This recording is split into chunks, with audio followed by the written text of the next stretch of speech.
Hello दोस्तों, आप सभी का स्वागत है हमारे चैनल नॉलेज कॉर्नर पे। और इस सेशन में हम अपना जो केवीएस एनबीएस का एग्ज़ाम होने वाला है, जो 10, 11 और 12 तारीख को है, मतलब 10 और 11 तारीख को है, इससे संबंधित हम सवालों को देखने वाले हैं।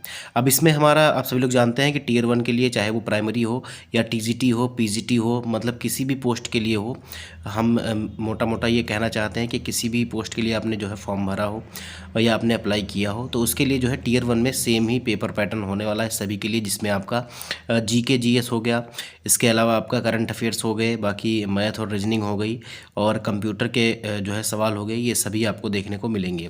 तो उन सभी के लिए हमारी क्लासेस जो है चल रही हैं।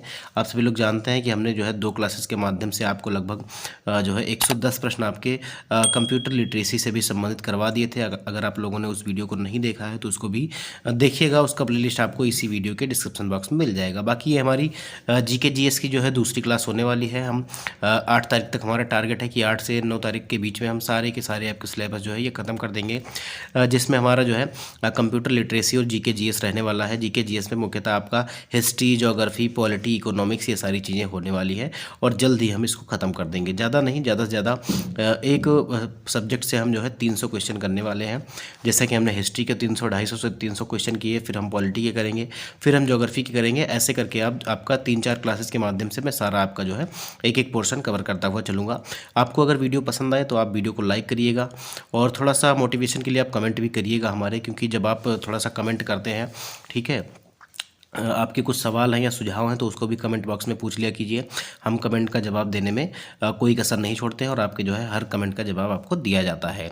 देखिए, अब अभी मैं आपको बता दूं कि ये जो क्लास है वो शुरू होने वाली है, और इसमें हम लगभग जो है अपने लगभग 70 क्वेश्चन देखने वाले हैं। तो क्लास थोड़ी लंबी सी होने वाली है, और आप सभी लोग जो है भागिएगा नहीं, क्योंकि बहुत ही ज़्यादा इंपॉर्टेंट होने वाला है। इसमें आपको जो है एंशिएंट हिस्ट्री और मिडाइवल हिस्ट्री से भी संबंधित सवाल आपको दिखेंगे, और इसके आगे की जो क्लास होगी उसमें आपको मॉडर्न हिस्ट्री से भी सवाल देखने को मिलेंगे। तो हम जो है क्लास को शुरू करेंगे। हमारा पहला क्वेश्चन आज का जो होगा वो हमारा 36 नंबर का क्वेश्चन होगा। इससे पहले हम 35 क्वेश्चन को डिस्कस कर चुके हैं। तो वीडियो में आगे बढ़ने से पहले मैं आप सभी से कहना चाहूँगा कि अगर आप में से ऐसे भी कुछ लोग होंगे जो चैनल पर पहली बार विजिट कर रहे होंगे, चैनल को अभी तक सब्सक्राइब नहीं किया होगा, तो चैनल को सब्सक्राइब कर लीजिएगा, बेल आइकन को प्रेस कर लीजिएगा, नोटिफिकेशन को ऑन कर लीजिएगा, ताकि जब भी वीडियो अपलोड हो तो सबसे पहले नोटिफिकेशन आपको मिल जाया करे। तो चलिए शुरू करते हैं अपना क्लास। और आज की पहली क्लास है, मतलब आज का पहला सवाल है कि गौतम बुद्ध ने किस स्थान पर जो है पूर्ण ज्ञान प्राप्त किया था। बहुत ही हलवा सवाल है, आप लोग जो है पलक झपकते ही इसको उड़ा देंगे, मुझे पता है। तो आप सभी लोग जानते हैं कि बोध गया में गौतम बुद्ध को जो है ज्ञान की प्राप्ति हुई थी। बोध गया में इनको जो है ज्ञान की प्राप्ति हुई थी, और सारनाथ में इन्होंने पहला उपदेश दिया था। याद रखिएगा, बोध गया में जो है इन्होंने क्या दिया था, तो बोध गया में इनको ज्ञान की प्राप्ति हुई थी, सारनाथ में इन्होंने पहला जो है अपना उपदेश दिया था, जिसे धर्मचक्र प्रवर्तन भी कहा जाता है। तो इसका सी विकल्प जो है ये हमारा सही हो जाएगा। यहाँ पर आपका एक्सप्लेनेशन भी दिया गया है। बुद्ध ने ज्ञान की प्राप्ति बोध गया में बोधि वृक्ष के नीचे की थी, और यह स्थल बिहार राज्य में स्थित है। यह महाबोधि, यहाँ जो है महाबोधि मंदिर एक यूनेस्को विश्व धरोहर स्थल है, और ज्ञान प्राप्ति के बाद जो है बुद्ध ने अपना प्रथम उपदेश जो है ये सारनाथ में दिया था। अगला सवाल देखिए, बौद्ध और जैन ग्रंथों के अनुसार 6ठी शताब्दी ईसा पूर्व प्राचीन भारत में कुल कितने महाजनपद थे। तो आप सभी लोग जानते हैं इसमें जो है 16 महाजनपदों का नाम आता है, ठीक है, 16 महाजनपद याद रखिएगा। तो ये इसका सी विकल्प जो है ये हमारा सही हो जाएगा, 16 महाजनपद। इसका सी विकल्प जो है ये हमारा सही हो जाएगा। देखिए, एनबीएस पीजीटी में सवाल पूछा गया था, जो 19/9/2019 को ये सवाल आपका पूछा गया था शिफ्ट फर्स्ट में। देखिए, बौद्ध जो है गुप्ता निकाय और जैन धर्म जो है इसका एक ग्रंथ है भगवती सूत्र। इसमें जो है 16 महाजनपदों का उल्लेख मिलता है, और यह महाजनपद दूसरी नागरिक क्रांति या जो है 16th सेंचुरी बीसी के समय जो है उभरे थे। प्रमुख महाजनपद जो है कोसी, काशी जो है, कौशल, मगध, वज्जी, कुरु, पांचाल, अवंती, ये थे। देखिए, प्रत्येक महाजनपद की अपनी राजधानी थी, जैसे काशी की वाराणसी, और मगध की जो है गिरिव्रज। अगला सवाल देखिए, क्वेश्चन नंबर 38 आपसे कह रहा है, क्या कह रहा है कि भारतीय पुरातत्वविदों द्वारा 2019 में किस राज्य में स्थित फड़ीगिरी स्थल से अत्यंत दुर्लभ आदम कद प्लास्टर की जो है मूर्ति जो है खोजी गई है। तो ये कहाँ से खोजी गई है ये आपको बताना है। इसका जो सही जवाब हो जाएगा ये आपका हो जाएगा तेलंगाना से, ठीक है, तेलंगाना से ये मूर्ति जो है खोजी गई है। इसका बी विकल्प जो है ये हमारा सही हो जाएगा। देखिए वर्ष 2019 में पुरातत्वविदों ने तेलंगाना के फड़ीगिरी स्थल से यह मूर्ति खोजी है और यह मूर्ति एक बौद्ध स्थल से मिली आदमकद प्लास्टर आकृति है। इसे इक्ष्वाकु वंश के समय लगभग 1700 वर्ष पूर्व माना जाता है, इसका जो टाइम पीरियड इस मूर्ति का है। और मूर्ति संभवतः जो है कुशल कारीगरों द्वारा फड़ीगिरी में तैयार की गई थी। अगला सवाल देखिए, बुद्ध के जीवन की प्रमुख घटनाओं को परंपरागत प्रतीकों से सही तरीके से कौन सा जो है विकल्प जोड़ता है, ये आपको बताना है। जन्म को किससे दिखाया जाता है, ये आपको बताना है। और जो है ज्ञान को, और जो प्रथम उपदेश जब दिया था, और मृत्यु को।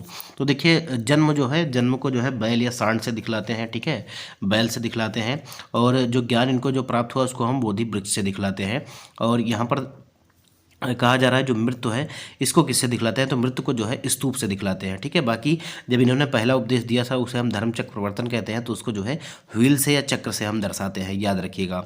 तो यहाँ पर कौन सा जवाब सही हो जाएगा, तो यहाँ पर जो है ये आपका देखिए ज्ञान जो है वो बोधि वृक्ष से जो है दिखाया जाता है, तो ये आपका बी विकल्प सही हो जाएगा। बाकी मृत्यु को जो है स्तूप से दिखाया जाता है। और जो प्रथम उपदेश है इसको किससे दिखाया जाता है, तो इसको जो है यहाँ पर आपका चक्र से दिखाया जाता है। बाकी इनका जो जन्म है इसको हम बैल या सांड से दिखाते हैं, याद रखिएगा। तो इसका बी विकल्प जो है सही है, बाकी सभी आपके गलत हो जाएंगे। देखिए KVS TGT में ये सवाल आपका 2018 में पूछा गया था। देखिए बौद्ध परंपरा में जीवन की घटनाओं के विशिष्ट प्रतीक क्या है, तो जन्म को जो है बैल या सांड से दिखाते हैं इस प्रतीक से, ज्ञान को जो है बोधि वृक्ष से जो है डिनोट किया जाता है, प्रथम उपदेश को चक्र से, और मृत्यु या महापरिनिर्वाण को जो है स्तूप के माध्यम से। तो ज्ञान प्राप्ति का सही प्रतीक जो है ये बोधि वृक्ष है। अगला सवाल देखिए, महावीर किस महाजनपद के अंतर्गत स्थित कुंडग्राम में जन्मे थे, तो ये कौन सा महाजनपद में जो है कुंडग्राम पड़ता था उसमें ये जन्मे थे। तो इसका जो सही जवाब हो जाएगा ये आपका हो जाएगा 40वें नंबर का सवाल है, और ये हो जाएगा वज्जी, ठीक है। वज्जी महाजनपदों में से एक जनपद था जिसका नाम था वज्जी, और वहीं पर जो है कुंडग्राम में इनका जन्म हुआ था। देखिए महावीर स्वामी जो थे इनका जन्म 540 ईसा पूर्व में कुंडग्राम वैशाली में हुआ था, और यह क्षेत्र जो है वज्जी महाजनपद का हिस्सा था। गौतम बुद्ध का जन्म लुम्बिनी शाक्य गणराज्य में हुआ था, जो 16 महाजनपदों की सूची में नहीं था। अगला सवाल देखिए, हीनयान और महायान बौद्ध मतों के विभाजन के बाद हीनयान मत की कौन सी प्रमुख विशेषता मानी जाती है, ये आपको बताना है। हीनयान की जो है कौन सी प्रमुख विशेषता मानी जाती है, याद रखिएगा। तो इसका जो सही जवाब हो जाएगा ये हो जाएगा कि व्यक्तिगत प्रयास से जो है मोक्ष, ठीक है, व्यक्तिगत प्रयास से जो है मोक्ष की प्राप्ति, ये जो है हीनयान की जो है हीनयान जो शाखा है बौद्ध धर्म की, इसकी जो है प्रमुख विशेषता मानी जाती है, याद रखिएगा। इसको सी विकल्प इसका जो है सही हो जाएगा। देखिए जब चतुर्थी बौद्ध संगीति हुई थी, कहाँ हुई थी, तो कश्मीर में कुंडलवन में कनिष्क के शासनकाल में हुई थी, और यहाँ पर जो है हीनयान और महायान में दोनों ये जो है विभाजित हो गया था। और हीनयान का मुख्य सिद्धांत क्या है, व्यक्ति को अपने व्यक्तिगत प्रयास से मोक्ष की प्राप्ति करना चाहिए और देवी देवताओं की पूजा पर जोर नहीं देना चाहिए। दूसरी ओर महायान में बोधिसत्व और देवी देवताओं की जो है पूजा को शामिल किया जाता है। देखिए इस्लाम धर्म के संस्थापक हजरत मोहम्मद को पहली बार दिव्य ज्ञान या वही किस स्थान के पास स्थित हीरा गुफा में जो है प्राप्त हुआ था, ये आपको बताना है। तो इसका जो सही जवाब हो जाएगा ये कौन सा हो जाएगा, तो इसका जो सही जवाब हो जाएगा ये आपका हो जाएगा मक्का, ठीक है, मक्का जिसको हम बोलते हैं मक्का, यहाँ पर बी विकल्प जो है ये हमारा सही हो जाएगा। देखिए इनका जन्म कब हुआ था, तो 570 ईस्वी में मक्का में हुआ था। 610 ईस्वी में मक्का के पास हीरा गुफा में उन्होंने पहला अपना जो है दिव्य संदेश इनको यहीं प्राप्त हुआ था। मक्का से मदीना की यात्रा को इस्लाम में हिजरत कहा जाता है। कुरान इस्लाम धर्म का जो है पवित्र ग्रंथ है। अगला सवाल देखिए, बिम्बिसार और अजातशत्रु ने किस धर्म का संरक्षण किया था, ये आपको बताना है, जिसके अंतर्गत जो है राजगृह में प्रथम बौद्ध संगीति आयोजित की गई थी। तो प्रथम बौद्ध संगीति जब वो बौद्ध धर्म के अनुयायी थे तभी तो इन्होंने ये जो है आयोजित कराया था, तो इसीलिए इसका कौन सा विकल्प सही हो जाएगा, आसान सा सवाल है, सी विकल्प जो है इसका सही हो जाएगा। देखिए बिम्बिसार बुद्ध के मिलने के बाद जो है बौद्ध धर्म के संरक्षक बने, और उन्होंने बुद्ध और उनके अनुयायियों को वेलुवन नामक उद्यान प्रदान किया था। अजातशत्रु ने अपने शासनकाल में 483 ईसा पूर्व में पहली बौद्ध संगीति राजगृह में आयोजित करवाई थी। दोनों शासकों ने बौद्ध धर्म को महत्वपूर्ण राजकीय संरक्षण भी प्रदान किया था। अगला सवाल देखिए, क्वेश्चन नंबर 45 कह रहा है कि मौर्य साम्राज्य की स्थापना 322 ईसा पूर्व में किस शासक के द्वारा की गई थी, ये आपको बताना है। तो मौर्य साम्राज्य की स्थापना जो है चंद्रगुप्त मौर्य के द्वारा की गई थी, याद रखिएगा, चंद्रगुप्त मौर्य के द्वारा, बी विकल्प इसका जो है ये हमारा सही हो जाएगा। देखिए मौर्य साम्राज्य की स्थापना चंद्रगुप्त मौर्य ने की थी, और यह साम्राज्य जो है सिंधु से लेकर बंगाल तक फैला हुआ था। इसकी राजधानी जो है पाटलिपुत्र थी, और इस वंश के जो प्रमुख शासक थे उनका नाम था चंद्रगुप्त, बिंदुसार और अशोक। देखिए इन्होंने जो है धनानंद को पराजित करके जो है मौर्य वंश की स्थापना की थी, ये भी याद रखिएगा। अगला सवाल देखिए, सम्राट अशोक के किस पुत्र को बौद्ध मिशनरी कार्यों के लिए श्रीलंका भेजा गया था? सम्राट अशोक के किस पुत्र को जो है बौद्ध मिशनरी कार्य के लिए श्रीलंका भेजा गया था? इसका जवाब आपको देना है। तो इसका जो सही जवाब हो जाएगा ये आपका कौन सा हो जाएगा? कुणाल या जालौक या तिवाला या महेंद्र। तो इसका जवाब जो हो जाएगा हमारा, इसका जवाब जो हो जाएगा ये कौन सा विकल्प सही हो जाएगा? तो ये इसका सी विकल्प सही हो जाएगा, महेंद्र। ठीक है, महेंद्र को भेजा गया था, याद रखिएगा। मैं इसको एक बार फिर से आपका मार्क कर देता हूँ, ये महेंद्र है। ठीक है, सी विकल्प इसका जो है ये हमारा सही हो जाएगा। देखिए अपनी जो पुत्र है इनके महेंद्र और पुत्री जो है संघमित्रा को इन्होंने बौद्ध धर्म के प्रचार प्रसार हेतु जो है श्रीलंका भेजा था। कुणाल अशोक और रानी पद्मावती के पुत्र थे, तिवाला अशोक और करुणावती के जो है पुत्र थे। जालौक जो है अशोक का पुत्र, जिसका उल्लेख राजरंगनी में मिलता है। अगला सवाल देखिए, मेगास्थनी ने किस भारतीय शासक के दरबार में रहकर इंडिका नामक ग्रंथ की रचना की थी? ये आपको बताना है। तो इंडिका किसके बारे में जानकारी देती है? तो ये आप समझ गए होंगे, इंडिका जो है ये चंद्रगुप्त मौर्य के बारे में जानकारी देती है, याद रखिएगा, चंद्रगुप्त मौर्य के बारे में। तो इन्हीं के दरबार में रहकर इन्होंने जो है इंडिका की रचना की थी। इसका सी विकल्प जो है ये हमारा सही हो जाएगा। देखिए मेगास्थनी जो है सेल्यूकस निकेटर का जो है राजदूत था, वह चंद्रगुप्त मौर्य के दरबार में आया था। उसने इंडिका नामक ग्रंथ लिखा था जिसमें मौर्यकालीन समाज और प्रशासन का वर्णन है। अशोक के अभिलेख 4 लिपियों में हैं, जिसमें ब्राह्मी, खरोष्टी, यूनानी और अरामाइक लिपि, इसमें ये आपके अभिलेख मिलते हैं किसके? अशोक के। अगला सवाल देखिए 47 नंबर का सवाल है। कहा जा रहा है कि किस मौर्य शासक को यूनानी लेखकों ने अमित्रचेटस अर्थात शत्रुओं का नाश करने वाला बताया है? ठीक है, तो कौन सा इसका सही जवाब हो जाएगा? 47 नंबर का सवाल है और इसका जो सही जवाब हो जाएगा ये आपका हो जाएगा बिंदुसार। ठीक है, अमित्रघात या अमित्रचेटस जो है ये इसी को कहा जाता था, बिंदुसार को जो है सी विकल्प इसका सही हो जाएगा। देखिए बिंदुसार का जो शासनकाल था ये 298 से 272 ईसा पूर्व माना जाता है। उसे यूनानियों ने अमित्रचेटस डिस्ट्रॉयर ऑफ जो है एनिमीज कहा है। वह चंद्रगुप्त मौर्य का जो है पुत्र था और उसका उत्तराधिकारी था। बिंदुसार के दरबार में डाइमेकस नामक ये जो है यूनानी राजदूत आया था। अगला सवाल देखिए, अशोक के पंचम एवं षष्ठम शिलालेखों में जिन धर्म महामात्रों का उल्लेख मिलता है वो किन प्रकार के अभिलेखों के अंतर्गत आते हैं? ये आपको बताना है। अशोक के पंचम और षष्ठम शिलालेखों में जिन धर्म महामात्रों का उल्लेख है वे किन प्रकार के अभिलेखों के अंतर्गत आते हैं? तो ये आपको बताना है। तो इसका सही जवाब हो जाएगा शिलालेख। ठीक है, शिलालेख में ए विकल्प जो है ये हमारा सही हो जाएगा। ये जो है रॉक एडिक्ट है। ठीक है, याद रखिएगा। देखिए अशोक के अभिलेख 3 वर्गों में विभाजित माने जाते हैं, जिसमें आपका शिलालेख, स्तंभलेख और गुहालेख। अशोक के कुल 14 प्रमुख शिलालेख हैं।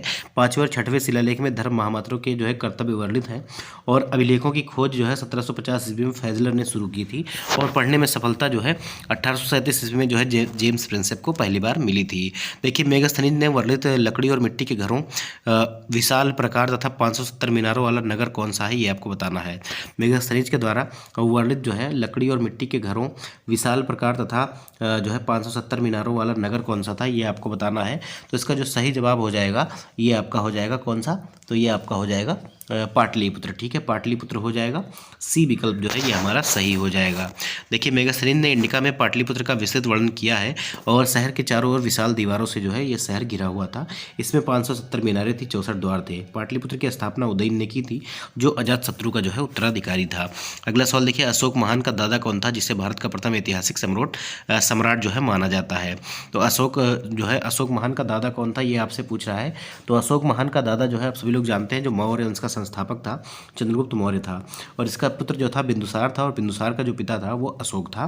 तो ये कुछ ऐसा इनका सीरियल चला था, क्रम ऐसा इनका बना था। देखिए यहाँ पर लिखा भी हुआ है कि चंद्रगुप्त मौर्य जो है भारत का प्रथम ऐतिहासिक सम्राट माना जाता है और उसने 322 ईसा पूर्व में मौर्य साम्राज्य की स्थापना की थी। उसके उत्तराधिकारी जो है बिंदुसार थे और बिंदुसार के पुत्र जो है अशोक था, इसलिए अशोक का दादा जो है ये चंद्रगुप्त मौर्य था। देखिए गौतमीपुत्र सतकर्णी किस प्राचीन भारतीय वंश का सर्वाधिक प्रसिद्ध शासक माना जाता है? ये आपको बताना है। तो ये कौन से वंश के शासक थे? गौतमीपुत्र जो है सातकर्णी। तो ये जो है सातवाहन वंश के थे, याद रखिएगा, सातवाहन वंश के। ए विकल्प जो है इसका वो हमारा सही हो जाएगा। ये जो है सातवाहन वंश से संबंधित थे। देखिए गौतमीपुत्र सातकर्णी सातवाहन वंश का जो है महानतम शासक था।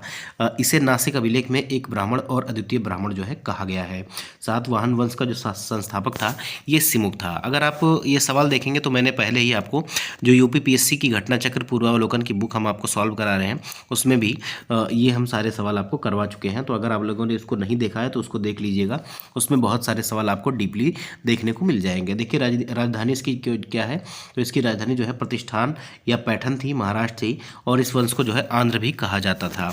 देखिए भारत में यवन शकों के बाद स्थापित इंडो ग्रीक या इंडो बैक्टीरियन शासन की नींव जो है ये किसने रखी थी, ये आपको बताना है। तो किसने रखी थी ये आपको बताना है, 52वें नंबर का सवाल है। और इसका जो सही जवाब हो जाएगा ये हो जाएगा डेमेट्रियस प्रथम। ठीक है, डेमेट्रियस प्रथम ने, इसका डी विकल्प जो है ये हमारा सही हो जाएगा। देखिए यहाँ पर अगर आप देखेंगे एक्सप्लेनेशन में, तो डेमेट्रियस प्रथम ने भारत में इंडो बैक्टीरियन शासन की नींव रखी थी। यह 230 ईसा पूर्व के आसपास शुरू हुआ था। इस वंश ने 230 ईसा पूर्व से लेकर 10वीं ईस्वी तक शासन किया और बाद में यह इंडो ग्रीक और ग्रीको बैक्टीरियन राजवंशों में विकसित हुआ था। अगला सवाल देखिए, कह रहा है कनिष्क किस वंश का सबसे शक्तिशाली शासक माना जाता है, जिसने 78 ईस्वी में जो है शक संवत की शुरुआत की थी। कनिष्क जो है कौन से शासन से था, कनिष्क जो है कौन से वंश का था, तो कनिष्क जो है ये कुषाण वंश से रिलेटेड था, या ये याद रखिएगा कुषाण वंश से। ठीक है, कुषाण वंश से, मैंने बोला कुषाण और मार्क कर दिया कर्ण वंश पे। ठीक है, तो ये जो है कुषाण वंश का शासक था। और इसका सही जवाब कौन सा हो जाएगा आपको, तो इसका बी विकल्प जो है ये हमारा सही हो जाएगा। इसके ही टाइम पीरियड पे जो है चौथी बौद्ध संगीति जो है कश्मीर के कुंडलवन में आयोजित की गई थी, याद रखिएगा, यहाँ पर लिखा भी हुआ है। इस संगीति में जो है बौद्ध धर्म जो है 2 भागों में बटा था, हीनयान और महायान में। अगला सवाल देखिए, बौद्ध महाकवि अश्वघोष किस शासक के दरबार से जुड़े थे, जिन्होंने जो है बुद्धचरित की रचना की थी। बुद्धचरित जैसे महाकाव्य की रचना की थी, कह रहा हूँ कनिष्क के दरबार से जुड़े हुए थे, याद रखिएगा कनिष्क के। तो इसका सी विकल्प जो है ये हमारा सही हो जाएगा। कौन सा, सी विकल्प। ये कनिष्क जो है दरबारी कवि थे, इनका क्या नाम था, तो इनका नाम था अश्वघोष, और ये इन्हीं के समकालीन थे। इन्होंने बुद्धचरित नामक संस्कृत काव्य की जो है रचना की है, और इनकी अन्य रचनाएं सौंदरानंद काव्यम और जो है सारिपुत्र प्रकरणम है। ये कनिष्क के जो है दरबारी कवि के रूप में प्रसिद्ध भी थे। अगला सवाल देखिए, कनिष्क महान के शासनकाल में किस कला शैली का सर्वाधिक उत्कर्ष हुआ, जिसे यूनानी रोमन प्रभाव वाली बौद्ध कला माना जाता है। तो ये कौन सी शैली थी, तो ये आपकी कौन सी शैली थी, आप सभी लोगों को पता है कि ये जो थी ये आपकी कौन सी शैली थी। तो इसका जो सही जवाब हो जाएगा ये आपका हो जाएगी गांधार शैली। ठीक है, गांधार शैली, सी विकल्प जो है इसका ये हमारा सही हो जाएगा। यहाँ पर देखिए लिखा भी हुआ है कि कनिष्क कुषाण वंश का जो है सबसे प्रबल शासक था। उसके शासनकाल में गांधार कला शैली का सर्वाधिक विकास हुआ। गांधार कला में बुद्ध की मूर्तियाँ यथार्थवादी और यूनानी रोमन प्रभाव वाली मिलती हैं। मथुरा शैली में भी इस काल में अनेक मूर्तियाँ बनी, परंतु मुख्य उत्कर्ष जो है गांधार में हुआ था। अगला सवाल देखिए, हिमाचल प्रदेश के भरमौर में स्थित 7वीं शताब्दी का कौन सा लकड़ी का मंदिर भारत के सबसे पुराने संरक्षित मंदिरों में गिना जाता है, ये आपको बताना है। इसका सही जवाब कौन सा हो जाएगा, देखिए कांगड़ा देवी या वाष्ट मंदिर, जो वैशिष्ठ मंदिर, या आपका लक्षणा देवी मंदिर, या बाबा बालकनाथ मंदिर। तो इसका जो है सही जवाब कौन सा हो जाएगा, तो सही जवाब इसका जो हो जाएगा ये लक्षणा देवी मंदिर जो हो जाएगा, बी विकल्प है इसका सही हो जाएगा। और ये जो है भारत में सबसे पुराना संरक्षित मंदिर माना जाता है, जो लकड़ी का बना हुआ है। देखिए भरमौर में स्थित सबसे बड़ा व प्राचीन मंदिर लक्षणा देवी मंदिर है। यह गुप्त काल के बाद पहला महत्वपूर्ण हिंदू मंदिर है। देवी दुर्गा के महिषासुर मर्दनी रूप को समर्पित है और 7वीं शताब्दी का है और भारत के सबसे पुराने लकड़ी के मंदिरों में शामिल है। अगला सवाल देखिए, विक्रमादित्य की उपाधि किस गुप्त सम्राट ने जो है धारण की थी, जिसे स्वर्णयुग का निर्माता भी कहा जाता है। तो चंद्रगुप्त द्वितीय, जिसे जो है विक्रमादित्य के नाम से भी जाना जाता है। क्या नाम है इसका, चंद्रगुप्त द्वितीय। तो इसका बी विकल्प जो है ये हमारा सही हो जाता है। भारत का नेपोलियन जो है समुद्रगुप्त को भी कहा जाता था। देखिए चंद्रगुप्त दो को जो है विक्रमादित्य की उपाधि से जो है जाना जाता है और इसे जो है मुख्यतः जो है चंद्रगुप्त विक्रमादित्य भी कहा जाता है। यह गुप्त वंश के सर्वाधिक शक्तिशाली और लोकप्रिय सम्राटों में से एक था और इसके काल को ही भारत का स्वर्ण युग कहा जाता है। नवरत्नों में कालिदास भी इसी काल में इनके दरबार में थे। अगला देखिए, मेहरौली लौह स्तंभ पर जो है लोहे के स्तंभ का निर्माण किस राजवंश के शक्तिशाली सम्राट की स्मृति में जो है करवाया गया था, ये आपको बताना है। तो किसकी स्मृति में करवाया गया था ये आपको बताना है। तो इसका जो सही जवाब हो जाएगा ये चंद्रगुप्त द्वितीय जिसको हम बोलते हैं, इसके शासनकाल में जो है ये जो है करवाया गया था, इसकी स्मृति में करवाया गया था। बी विकल्प जो है ये हमारा सही हो जाएगा। देखिए लोहे का प्रसिद्ध स्तंभ गुप्तकाल की धातुकर्म जो है प्रगति का प्रतीक है। इसका संबंध जो है ये चंद्रगुप्त विक्रमादित्य से है। यह स्तंभ मूलतः उन्हें स्मरण करने के लिए स्थापित कराया गया और आज यह दिल्ली के कुतुब परिसर के समीप स्थित है। अगला सवाल देखिए, दिल्ली की मेहरौली में स्थित लौह स्तंभ किस सम्राट की उपलब्धियों का वर्णन करने वाले शिलालेख हेतु प्रसिद्ध है, ये आपको बताना है। तो ये भी उसका जो सही जवाब हो जाएगा ये आपका चंद्रगुप्त द्वितीय हो जाएगा, चंद्रगुप्त विक्रमादित्य हो जाएगा। सी विकल्प इसका जो है ये हमारा सही हो जाएगा। अगला सवाल सवाल देखिए 60 नंबर का सवाल है। उससे पहले हम इसका जो है थोड़ा सा एक्सप्लेनेशन देख ही लेते हैं। स्तंभ पर अंकित प्रशस्ति चंद्रगुप्त द्वितीय विक्रमादित्य की वीरता एवं महानता का प्रमाण है और चंद्रगुप्त द्वितीय गुप्त साम्राज्य के चरम उत्कर्ष का प्रतीक माना जाता है, इसलिए यह स्तंभ सीधे उनके शासन से संबंधित माना जाता है। अगला सवाल देखिए, मेहरौली के लौह स्तंभ पर अंकित शिलालेख में किस शासक का उल्लेख मिलता है जो धातुकर्म कौशल का अद्भुत उदाहरण माना जाता है? तो इसमें देखिए 3 प्रकार के से आपने सवाल देख लिए और तीनों का ऑप्शन जो होगा या आंसर जो होगा वो एक ही हो जाएगा, जिसमें आपको मिलता है चंद्रगुप्त द्वितीय, चंद्रगुप्त विक्रमादित्य। बी विकल्प जो है ये हमारा सही हो जाएगा। देखिए स्तंभ पर चंद्रगुप्त द्वितीय की शौर्य गाथा जो है अंकित है और यह प्राचीन भारत की उच्च कोटि की धातुकर्म तकनीक का अद्भुत प्रमाण है, क्योंकि अभी तक भी इसमें जो है जंग नहीं लगी है। यह स्तंभ जो है गुप्तकालीन धातु विज्ञान की श्रेष्ठता को दर्शाता है। देखिए प्रसिद्ध अजंता एलोरा की गुफाएं जो है किस प्रमुख शहर के समीप स्थित हैं, ये आपको बताना है। तो ये जो है महाराष्ट्र में औरंगाबाद के समीप स्थित है, याद रखिएगा। इसका जो है बी विकल्प हमारा सही हो जाएगा। कौन सा विकल्प सही हो जाएगा? तो ये जो है बी विकल्प इसका सही हो जाएगा। ये आपको औरंगाबाद के समीप आपको देखने को मिलती हैं। देखिए अजंता एलोरा की गुफाएं जो है महाराष्ट्र के औरंगाबाद में है। अब इसका नाम जो है छत्रपति संभाजी नगर कर दिया गया है। तो ये बड़ी बड़ी चट्टानों को काटकर निर्मित की गई गुफाएं हैं। अजंता में 29 और एलोरा में जो है 34 गुफाएं आपको देखने को मिलती हैं। देखिए विश्वविख्यात अजंता गुफाएं किस राज्य में स्थित हैं जो अपनी उत्कृष्ट भित्ति चित्रकला के लिए जानी जाती हैं? तो ये आपके महाराष्ट्र में जो है संभाजी नगर या जो है औरंगाबाद में आपको देखने को मिलती है। इसका बी विकल्प जो है ये हमारा सही हो जाएगा। देखिए अजंता गुफाएं महाराष्ट्र राज्य में स्थित हैं और इनमें गुप्तकालीन और उत्तर गुप्तकालीन बुद्ध भित्ति चित्रियों की अद्भुत कला देखने को मिलती है। अगला सवाल देखिए, वाकाटक राजवंश के प्रथम शासक के रूप में 3री शताब्दी ईस्वी में किसे जो है माना जाता है? तो वाकाटक राजवंश का प्रथम शासक के रूप में 3री शताब्दी ईस्वी में किसे जो है जाना जाता है? तो इसका जो सही जवाब हो जाएगा ये हो जाएगा आपका विंध्य शक्ति को। ठीक है, विंध्य शक्ति को। इसका सी विकल्प जो है ये हमारा सही हो जाएगा। देखिए इसका एक्सप्लेनेशन भी देख लीजिए। देखिए एनवीएस पीजीटी में 2019 में ये सवाल पूछा गया था और एनवीएस पीजीटी में 18/9/2019 को ये सवाल पूछा गया था। देखिए विंध्य शक्ति वाकाटक वंश का जो है संस्थापक माना जाता है। इसके पुत्र जो है प्रवरसेन प्रथम उसके उत्तराधिकारी बने और वाकाटक राज्य जो है बुंदेलखंड से लेकर जो है हैदराबाद तक फैला हुआ था, ऐसा कहा जाता है। और प्रवरसेन जो है प्रथम था, ये वाकाटक वंश का जो है पहला सम्राट माना जाता है। अगला सवाल अगर देखें तो कहा जा रहा है कि राजा नरसिंह देव द्वारा निर्मित प्रथम जो है प्रसिद्ध सूर्य मंदिर किस स्थान पर है? तो सूर्य मंदिर आपका कहाँ पर है? तो आप सभी लोग जानते हैं कि ये जो सूर्य मंदिर है ये कोणार्क में स्थित है आपका। ठीक है, कोणार्क में स्थित है। तो ये आपका जो है बी विकल्प इसका जो है ये हमारा सही हो जाएगा। देखिए सूर्य मंदिर पूर्वी गंग वंश के जो राजा थे नरसिंह देव प्रथम ने 13वीं शताब्दी में बनवाया था और यह मंदिर भगवान सूर्य को समर्पित है। यह जो है पुरी से लगभग 35 किलोमीटर दूर स्थित है, मतलब ये जो है उड़ीसा में है। 1984 में इसे जो है यूनेस्को विश्व विरासत स्थल जो है घोषित किया गया था। अगला सवाल देखिए, दक्षिण भारत में तंजावुर स्थित जो है बृहदेश्वर मंदिर किस वंश के शासक ने बनवाया था? तो आप सभी लोग जानते हैं चोल वंश के शासक ने इसको बनवाया था। इसका जो सही जवाब हो जाएगा ये आपका बी विकल्प सही हो जाएगा। अगर आप देखना चाहते हैं और ज़्यादा डीपली तो आप जो है यूपीपीएससी की हिस्ट्री की जो श्रृंखला हमारी चल रही है उसका भी डिस्क्रिप्शन बॉक्स में आपको लिंक मिल जाएगा, वहाँ से आप देख सकते हैं जितने भी यूपीपीएससी के द्वारा प्रीवियस ईयर क्वेश्चन पूछे गए हैं एंशिएंट हिस्ट्री से रिलेटेड वो हमने डिस्कस किए हैं, चाहे वो मौर्य वंश हो, शुंग वंश हो, गुप्त वंश हो और चाहे गुप्त वंश के बाद का हो चोल, चेर, पांडे, इन सभी से हमने सवाल उसमें देखे हुए हैं। तो आप उसको भी देख लीजिएगा क्योंकि वहाँ से भी आपके सवाल जो है फंस सकते हैं। देखिए बृहदेश्वर मंदिर का निर्माण जो है राजराज प्रथम ने करवाया था और राजराज प्रथम जो है चोल वंश के सबसे महान शासकों में से एक था। इसका टाइम पीरियड जो है 985 से 1014 ईस्वी तक था और चोल वंश का संस्थापक जो है विजयालय था। तंजावुर का मंदिर राजराजेश्वर मंदिर के नाम से भी जाना जाता है, याद रखिएगा, क्योंकि इसे राजराज प्रथम ने बनवाया था। अगला सवाल देखिए, निम्नलिखित में से कौन सा वंश जो है स्थान युग्म सही है, ये आपको बताना है। चोल, उरयूर और पल्लव कांचीपुरम, मतलब इनका जो है राजधानी कौन था ये आपको बताना है। तो इसका जो सही जवाब हो जाएगा ये आपका सी विकल्प सही हो जाएगा। ये 1 और 2 जो है दोनों सही हो जाएगा क्योंकि चोल जो है उरयूर में शासन करते थे और पल्लव जो है कांचीपुरम में। तो इसका सी विकल्प सही हो जाएगा। 1 और 2 दोनों इसका सही जवाब हो जाएगा। कैसे हो जाएगा? देखिए चोल वंश की जो प्रारंभिक राजधानी थी वो उरयूर थी और कालांतर में राजधानी जो है कावेरीपट्टनम या तंजावुर बना दी गई थी। पल्लव वंश की राजधानी जो है कांचीपुरम थी और कांचीपुरम रेशम प्राचीनतम मंदिर व शिक्षा केंद्र के रूप में प्रसिद्ध था। अगला सवाल देखिए, चोल साम्राज्य के सर्वाधिक शक्तिशाली शासक के रूप में किसे जाना जाता है?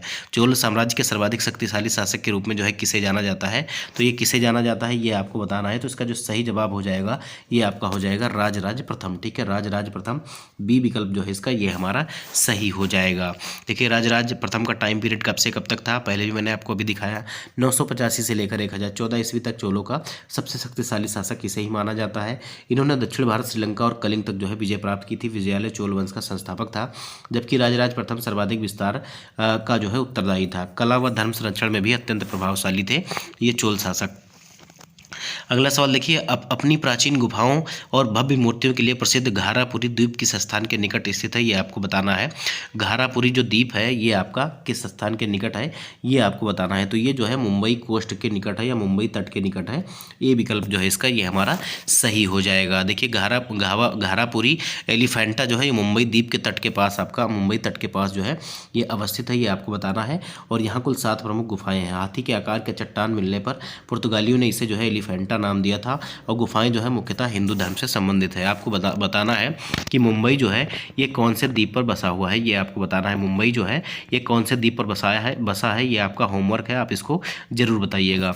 देखिए, कह रहा है प्रसिद्ध जो है कंदरिया महादेव मंदिर का निर्माण किस राजपूत वंश के शासक चंदेल शासक द्वारा कराया गया था और इनका नाम क्या है ये आपको बताना है। तो कंदरिया का जो प्रसिद्ध महादेव मंदिर है इसका निर्माण जो है ये चंदेल शासक ने करवाया था। इसका नाम क्या था ये आपको बताना है। तो इनका नाम क्या था?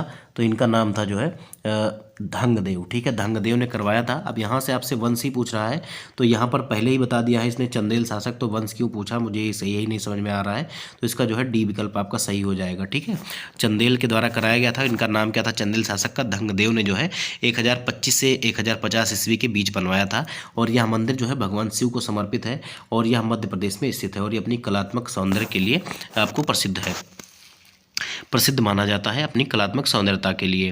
देखिए, चिदम्बरम का प्रसिद्ध चोल मंदिर किस धार्मिक परंपरा से संबद्ध है? चिदम्बरम का जो है चोल मंदिर किस धार्मिक परंपरा से संबंध है ये आपको बताना है। तो इसका संबंध जो है कौन सी परंपरा से है? तो शैव धर्म से है, याद रखिएगा, शैव धर्म से। भगवान शिव को मानने वाले लोग थे। तो सी विकल्प जो है ये हमारा सही हो जाएगा। देखिए, चिदम्बरम मंदिर शिव नटराज को समर्पित है। चोल शासकों ने इसका विस्तार और संरचना करवाया था और यह दक्षिण भारत का प्रमुख शैव तीर्थ माना जाता है। नटराज रूप में यहाँ जो है मुख्य पूजा की परंपरा है। अगला सवाल देखिए, चोलकालीन नटराज प्रतिमा में भगवान शिव किस विशेष नृत्य भंगिमा में प्रदर्शित किए जाते हैं ये आपको बताना है। तो ये इसमें जो है अर्धनारीश्वर मुद्रा में आपको दिखाई देते हैं, याद रखिएगा। कौन सी मुद्रा में? तो अर्धनारीश्वर मुद्रा में दिखाई देते हैं। लेकिन यहाँ पर ऐसा कहा जा रहा है कि जो है यहाँ पर जो है नटराज की प्रतिमा में भगवान की जो नृत्य भंगिमा है ये आपका जो है तांडव मुद्रा में है। ठीक है, तांडव मुद्रा में है ऐसा कहा जाता है। तो ए विकल्प जो है इसका ये हमारा सही हो जाएगा। देखिए, चोल काल में नटराज मूर्ति का उत्कृष्ट निर्माण हुआ है। नटराज शिव का जो है प्रसिद्ध तांडव नृत्य है। प्रतिमा में 4 भुजाएं, अग्नि का घेरा और अपस्मार बौना पर जो है पैर दिखाया गया है। शिव के डमरी और अग्नि जो है जीवन मृत्यु के जो है चक्र का प्रतीक माने जाते हैं।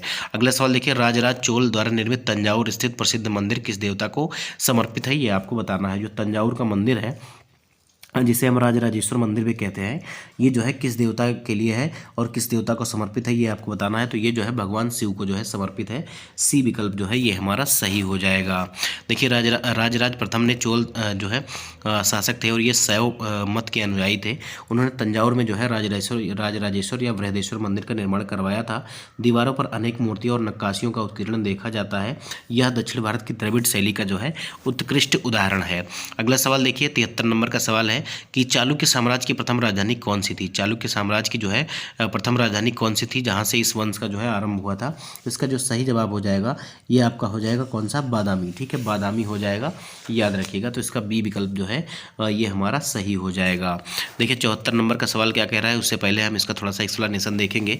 चालुक्य वंश जो है 543 से लेकर 753 ईस्वी तक ये माना जाता है और इसका संस्थापक जो है जयसिंह को माना जाता है। पुलकेशिन प्रथम ने राज्य को सुदृढ़ किया और बादामी वातापी वापी को जो है अपनी राजधानी बनाया। पुलकेशिन द्वितीय इस वंश के जो है सबसे शक्तिशाली शासक थे और इन्हें जो है परमेश्वर की उपाधि भी प्राप्त थी। अगला सवाल देखिए, राष्ट्रकूट वंश के शासक कृष्ण प्रथम द्वारा निर्मित कैलाशनाथ मंदिर जो है किस स्थान पर है, ये आपको बताना है। तो कैलाशनाथ मंदिर किस स्थान पर है ये आपको बताना है। तो इसका जो सही जवाब हो जाएगा ये आपका हो जाएगा एलोरा। ठीक है, एलोरा में है, ए विकल्प जो है ये हमारा सही हो जाएगा। देखिए कैलाशनाथ मंदिर महाराष्ट्र के औरंगाबाद जिले के एलोरा में स्थित है। निर्माणकर्ता जो है राष्ट्रकूट वंश के शासक थे, इनका नाम था कृष्ण प्रथम। यह मंदिर चट्टानों को काटकर बनाया गया है और विश्व के सबसे बड़े मोनोलिथिक मंदिरों में से एक है। एलोरा की गुफाएं बौद्ध, हिंदू और जैन कला का मिश्रित रूप प्रस्तुत करती हैं। अगला सवाल देखिए, अनंत वर्मन को किस राजवंश का प्रमुख शासक माना जाता है। अनंत वर्मन को कौन से जो है राजवंश का प्रमुख शासक माना जाता है। तो इसका सही जवाब हो जाएगा गंग वंश का। ठीक है, गंग वंश का सी विकल्प जो है ये हमारा सही हो जाएगा। देखिए अनंत वर्मन पूर्वी गंग राजवंश का प्रमुख शासक था। गंग वंश ने उड़ीसा में दीर्घकाल तक शासन किया। कोणार्क के सूर्य मंदिर का निर्माण इसी जो है वंश के शासक ने करवाया था। यह वंश कला संरक्षण और मंदिर स्थापत्य के लिए प्रसिद्ध रहा है। अगला सवाल देखिए, निम्न में से कौन सा स्थल चट्टानों को काटकर बनाए गए स्थापत्य कला का जो है उदाहरण नहीं है। तो एलोरा में तो आपका जो है क्या माना गया था, ये पत्थरों को काटकर बनाया गया, अजंता भी और बाघ भी, लेकिन कोणार्क जो है ये चट्टान को काटकर नहीं बनाया गया है। तो सी विकल्प जो है इसका ये हमारा सही हो जाएगा। NVS PGT 17/9/2019 में ये सवाल आपका पूछा गया था। देखिए कोणार्क का सूर्य मंदिर चट्टानों को काटकर नहीं बनाया गया है। यह जो है लाल बलुआ पत्थर और काले ग्रेनाइट से निर्मित है। गंग वंश के नरेश नरसिंह देव ने या नरसिंह देव प्रथम ने इन्होंने जो है 13वीं शताब्दी में इसका निर्माण करवाया था और 1984 में इसको जो है यूनेस्को विश्व धरोहर स्थल घोषित किया गया था। अगला सवाल देखिए, राज्यों को उनकी प्राचीन राजधानियों के सही युग्म से चयन मिलान करें, ये आपको बताना है। ठीक है, तो इसको मिलाना है। देखिए पांड्य की राजधानी कौन सी थी ये आपको बताना है। तो जो कांची थी ये पल्लव की राजधानी थी। याद रखिएगा, पहले हम पल्लव को मिला लेते हैं। कांची की राजधानी जो थी पल्लव थी और पांड्य की राजधानी क्या थी, तो ये मदुरई थी। ठीक है, मदुरई थी, तो पहले का जो है डी हो जाएगा, मतलब पहले का डी हो जाएगा। कदम्ब जो है ये किसकी थी, तो कदम्ब जो है ये आपकी वैजंती की थी। याद रखिएगा, तो ये डी के बाद सी हो जाएगा। और चालुक्य की जो है ये बादामी थी, फिर बी हो जाएगा और फिर आपका जो है ए हो जाएगा। DCBA इसका सही जवाब हो जाएगा और DCBA पहले ही विकल्प में है। ये आपका KVS जो NVS TGT PGT में ये सवाल आपका 2016 में पूछा गया था। तो इसका पहला ही विकल्प जो है ये हमारा सही हो जाएगा। देखिए यहाँ पर लिखा भी हुआ है कि पल्लव राज्य की जो राजधानी थी ये कांची थी, चालुक्य राज्य की जो राजधानी थी ये बादामी थी और पांड्य राज्य की राजधानी मदुरई और कदम्ब की जो है ये वैजंती। अगला सवाल देखिए, भारत में किस मंदिर को विशाल एकाश्म शिलाखंड को काटकर बनाए गए अद्वितीय वास्तुकला नमूने के रूप में जाना जाता है। मतलब एक ही पत्थर को जो है काटकर बनाया गया है, ये आपको बताना है। तो इसका जो सही जवाब कौन सा हो जाएगा, तो ये एलोरा का जो है कैलाश मंदिर। ठीक है, एलोरा का कैलाश मंदिर आपने उत्तर भी देख लिया होगा। तो इसका सी विकल्प जो है ये हमारा सही हो जाएगा। देखिए कैलाश मंदिर एक विशाल जो है एक ही सिंगल चट्टान को या सिंगल रॉक को जो है काट कर बनाया गया है और एलोरा की गुफाओं में स्थित यह विश्व के सबसे अद्भुत शिल्पों में गिना जाता है। संपूर्ण मंदिर एक ही चट्टान को काटकर बनाया गया है और यह भारतीय शिल्पकला का उत्कृष्ट, अद्वितीय और भव्य उदाहरण है। अगला सवाल देखिए, निम्न में से किस स्थान पर सूर्य मंदिर को ब्लैक पगोड़ा के नाम से जाना जाता है। तो ये सूर्य मंदिर कहाँ पर है, तो ये कोणार्क में जो सूर्य मंदिर है इसको जो है ब्लैक पगोड़ा के नाम से जाना जाता है। याद रखिएगा, तो ये आपका कहाँ पर है, तो कोणार्क में है। बी विकल्प इसका जो है ये हमारा सही हो जाएगा। इसका निर्माण किसने करवाया था, तो नरसिंह देव प्रथम ने करवाया था, याद रखिएगा। देखिए नटराज की कांस्य मूर्ति किस शैली कला का जो है श्रेष्ठ उदाहरण मानी जाती है। तो ये कौन सी शैली की कला है, किसने बनवाया था इसको, तो चोलों ने बनवाया था, इसलिए ये चोल कला का सर्वश्रेष्ठ उदाहरण माना जाता है। याद रखिएगा, तो चोल कला का ए विकल्प जो है ये हमारा सही हो जाएगा। अगला सवाल देखिए, कश्मीर घाटी पर 7वीं-8वीं शताब्दी में किस राजवंश ने जो है शासन स्थापित किया था, ये आपको बताना है। तो इसका जो सही जवाब हो जाएगा 81 नंबर का सवाल है और इसका सही जवाब आपका हो जाएगा करकोट राजवंश। ठीक है, करकोट राजवंश इसका सही जवाब हो जाएगा बी विकल्प। देखिए यहाँ पर एक्सप्लेनेशन में भी लिखा है कि कश्मीर में 7वीं से 8वीं शताब्दी में करकोट राजवंश का शासन था और इसकी स्थापना जो है दुर्लभ वर्धन ने की थी। इस वंश का सबसे शक्तिशाली शासक जो है वो ललितादित्य मुक्तापीड़ था। अगला सवाल देखिए, अभिनव सिद्धराज उपाधि किस चालुक्य या सोलंकी शासक से संबंधित है, ये आपको बताना है। तो ये जो है अभिनव सिद्धराज ये किसकी उपाधि थी, कौन से चालुक्य शासक था जिसकी उपाधि थी, ये आपको बताना है। तो भीम द्वितीय, ठीक है, भीम द्वितीय की जो है ये उपाधि थी, कौन सी, तो अभिनव सिद्धराज। सी विकल्प इसका जो है ये हमारा सही हो जाएगा। देखिए गुजरात के चालुक्य या सोलंकी वंश की स्थापना जो है मूलराज प्रथम ने की थी और भीम द्वितीय ने अपने शासन में मुस्लिम आक्रमण को रोका। इसी सफलता के बाद उन्होंने अभिनव सिद्धराज की जो है उपाधि धारण की थी। अगला सवाल देखिए, संगम काल को दक्षिण भारत में मुख्यतः किस कालावधि के बीच में माना जाता है? कौन सी कालावधि के बीच में जो है संगम काल माना जाता है, ये आपको बताना है। तो इसका सही जवाब कौन सा हो जाएगा दोस्तों? तो देखिए इसका जो सही जवाब हो जाएगा वो आपका कौन सा हो जाएगा? क्वेश्चन नंबर आपका 83 है और 83 नंबर में क्या आपका 4वीं शताब्दी से लेकर 4वीं शताब्दी ईसा पूर्व से लेकर 4थी शताब्दी ईस्वी तक माना जाता है, या आपका जो है तीसरी। देखिए इसका जो सबसे सटीक जवाब होगा वो आपका 3री शताब्दी ईस्वी से लेकर जो है 3री शताब्दी ईस्वी तक, ये ईसा पूर्व से लेकर ईस्वी तक ये चला था और ये इसका सी विकल्प जो है ये हमारा सही हो जाएगा। देखिए संगम काल की अवधि लगभग 3री शताब्दी ईसा पूर्व से लेकर जो है 3री शताब्दी ईस्वी तक मानी जाती है। संगम शब्द का अर्थ है मिलन या कृष्णा व तुंगभद्रा नदियों के क्षेत्र से जुड़ा था।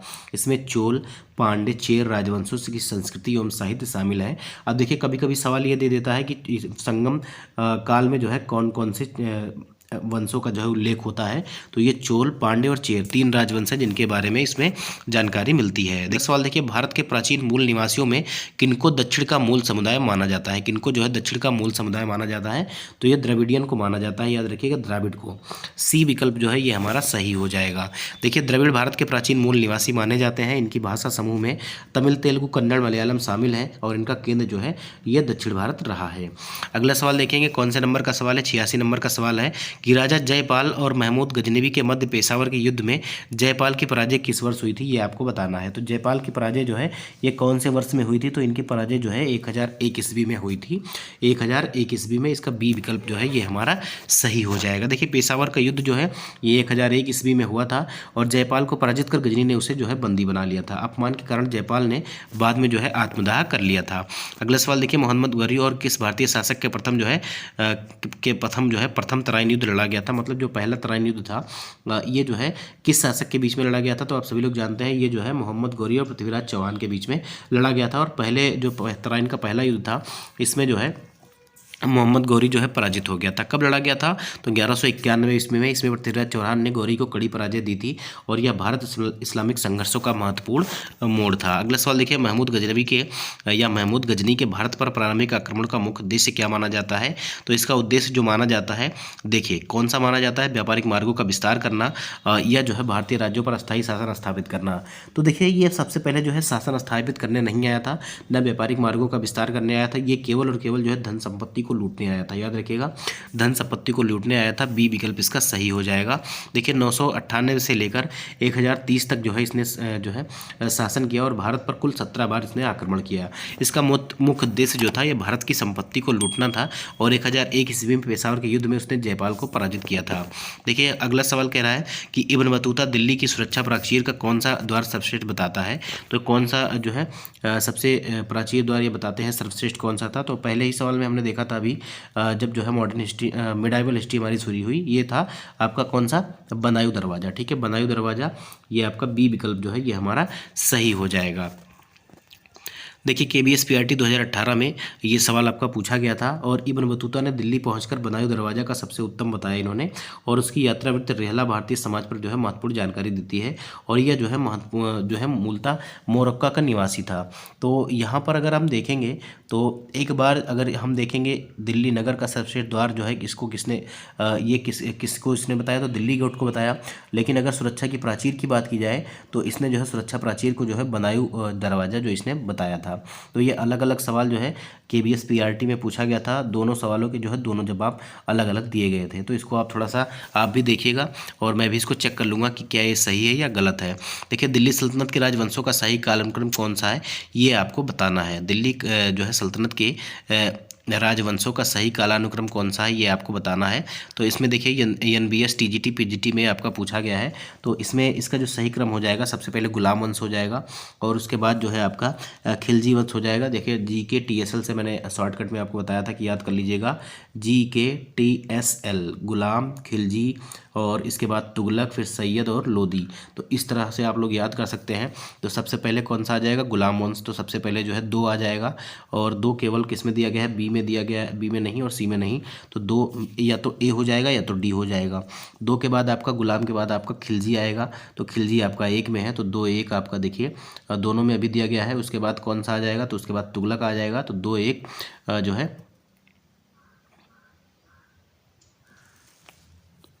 2-1। इसके बाद आप देखेंगे तो तुगलक जो है ये आपका कौन सा है, 4 में है, तो 2-1 देखिए 2-1-4-3 इसका सही जवाब हो जाएगा, ए विकल्प इसका सही हो जाएगा। देखिए गुलाम वंश, इसके बाद खिलजी वंश, फिर तुगलक वंश, फिर जो है लोधी वंश, फिर सैयद वंश आपका क्योंकि इसमें सैयद नहीं दिया गया है तो आपका लोधी वंश आ जाएगा। देखिए जी याद रखिएगा, GKTSL, GKTSL, जी से गुलाम, के से खिलजी, टी से जो है तुगलक, और जो है यस से जो है सैयद, और ईएल से जो है लोधी वंश हो जाएगा। ये आपका क्रम बन जाता है दिल्ली सल्तनत में। अगला सवाल देखिए, दिल्ली के हौज खास क्षेत्र में स्थित जो है चार मीनार का निर्माण जो है कौन से शासक ने करवाया था, और ये जो है किस शासक से संबंधित माना जाता है, ये आपको बताना है। तो इसका जो सही जवाब हो जाएगा ये आपका हो जाएगा, इसका निर्माण जो है ये अलाउद्दीन खिलजी से संबंधित माना जाता है। ए विकल्प जो है ये हमारा सही हो जाएगा। देखिए चार मीनार अलाउद्दीन खिलजी के जो है शासनकाल से जुड़ी मानी जाती है, और इसे जो है अपराधियों विद्रोहियों को दंडित करने हेतु प्रयोग किए जाने के उल्लेख मिलते हैं। यह हौज खास क्षेत्र के आसपास जो है स्थित है।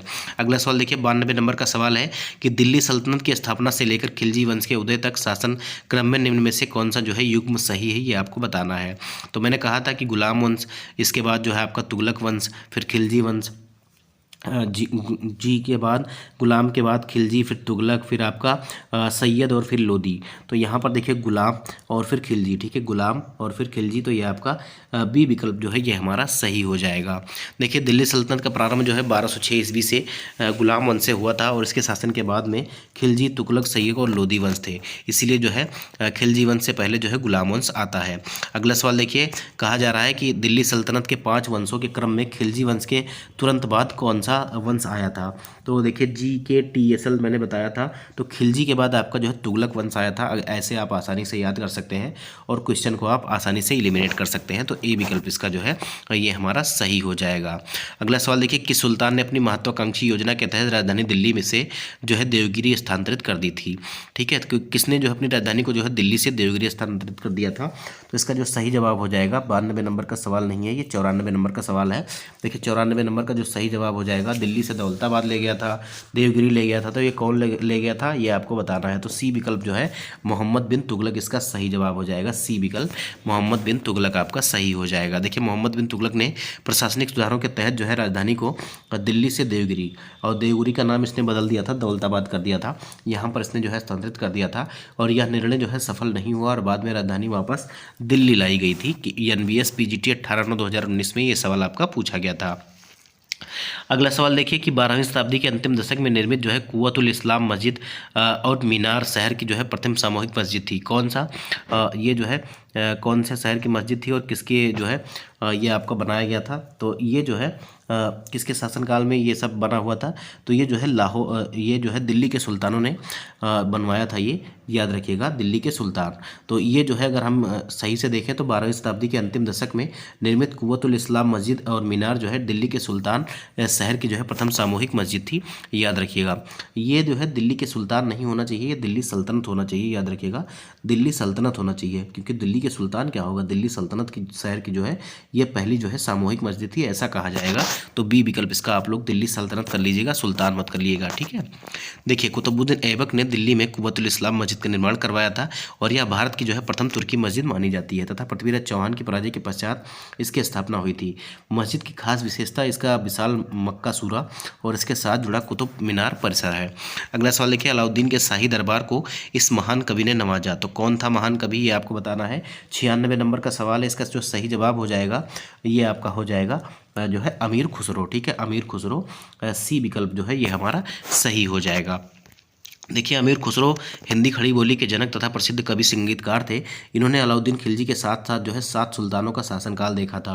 उनकी कृतियों ने भारतीय संगीत, साहित्य और सूफी परंपरा को अत्यधिक प्रभावित किया। अगला सवाल देखिए, भारतीय उपमहाद्वीप की पहली जो है महिला मुस्लिम शासक कौन थी, ये आपको बताना है। तो इसका नाम था रजिया सुल्तान, ठीक है, रजिया सुल्तान आप लोग जानते होंगे। डी विकल्प जो है ये हमारा सही हो जाएगा। बहुत ही आसान सा सवाल आप लोगों के लिए था। देखिए रजिया सुल्तान जो थी भारत की पहली तथा अंतिम मुस्लिम महिला शासक थी। 1236 से 1240 तक इसने जो है दिल्ली सल्तनत पर जो है शासन किया और वह गुलाम वंश के शासक इल्तुतमिश की जो है योग्य पुत्री थी। अगला सवाल देखिए, प्रसिद्ध गोल गुम्बद कहाँ है? भारत में प्रसिद्ध गोल गुम्बद जो है ये आपका कहाँ है? तो ये जो है कहाँ पर हो जाएगा? बीजापुर में है, याद रखिएगा बीजापुर में। तो डी विकल्प इसका जो है ये हमारा सही हो जाएगा। देखिए गोल गुम्बद या गोल गुम्बद जो है ये बीजापुर में स्थित मोहम्मद आदिल शाह का मकबरा है और इसका निर्माण 1656 ईस्वी में प्रसिद्ध वास्तुकार दावुली याकूत ने करवाया था। यह विश्व की सबसे बड़ी गुंबदनुमा इमारतों में से एक मानी जाती है। अगला सवाल देखिए, 99 नंबर का सवाल है कि निज़ामुल मुल्क आसफ शाह ने निम्न में से किस राज्य की स्थापना की थी? ये आपको बताना है। निज़ाम उल मुल्क आसफ शाह ने निम्न में से किस राज्य की स्थापना की थी? तो इसका सही जवाब हो जाएगा हैदराबाद की। ठीक है, हैदराबाद की राज्य स्थापना इन्होंने की थी। सी विकल्प जो है ये हमारा सही हो जाएगा। देखिए निज़ाम उल मुल्क आसफ शाह ने 1724 ईस्वी में हैदराबाद राज्य की जो है स्थापना की थी। वह मुगल सम्राट के अधीन दक्कन का वायसराय था और बाद में स्वतंत्र शासक बना। मुगल बादशाह मोहम्मद शाह ने उसे दक्कन की सूबेदारी सौंपी थी जिसका मुख्यालय जो है औरंगाबाद था। अगला सवाल देखिए, सेशन का हमारे लास्ट सवाल है कि अजमेर में ख्वाजा मोइनुद्दीन चिश्ती की दरगाह किस सूफी संप्रदाय से संबंधित है? ये आपको बताना है। 100 नंबर का सवाल है और इसका जो सही जवाब हो जाएगा ये आपका मोइनुद्दीन चिश्ती हो जाएगा। मोइनुद्दीन चिश्ती हो जाएगा, याद रखिएगा। तो ये बी विकल्प जो है ये हमारा सही हो जाएगा। देखिए यहाँ पर एक्सप्लेनेशन भी दिया गया है और ये KBS PRT में 13/2/2011 को ये सवाल आपका पूछा गया था। देखिए अजमेर में ख्वाजा मोइनुद्दीन चिश्ती की प्रसिद्ध दरगाह स्थित है और यह जो है चिश्ती संप्रदाय से भारत में सबसे लोक प्रचलित सूफी संप्रदाय जो है ये माना जाता है। इस संप्रदाय में प्रेम, भाईचारे और ईश्वर की एकता पर बल दिया जाता है। तो आज के सेशन में दोस्तों इतने ही सवाल थे। अगले सेशन में हम फिर मिलेंगे नए प्रश्नों के साथ। अपनी तैयारी आप लोग ऐसे ही जारी रखिएगा। अगर एग्जाम सिटी आप लोगों ने नहीं चेक की है तो उसको चेक कर लीजिएगा। उसका लिंक इसी वीडियो के डिस्क्रिप्शन बॉक्स में मिल जाएगा और आप लोग अपने एग्जाम के लिए अच्छे से प्रिपरेशन करिएगा। मिलते हैं अगले वीडियो में, तब तक के लिए जय हिंद, जय भारत, नमस्कार।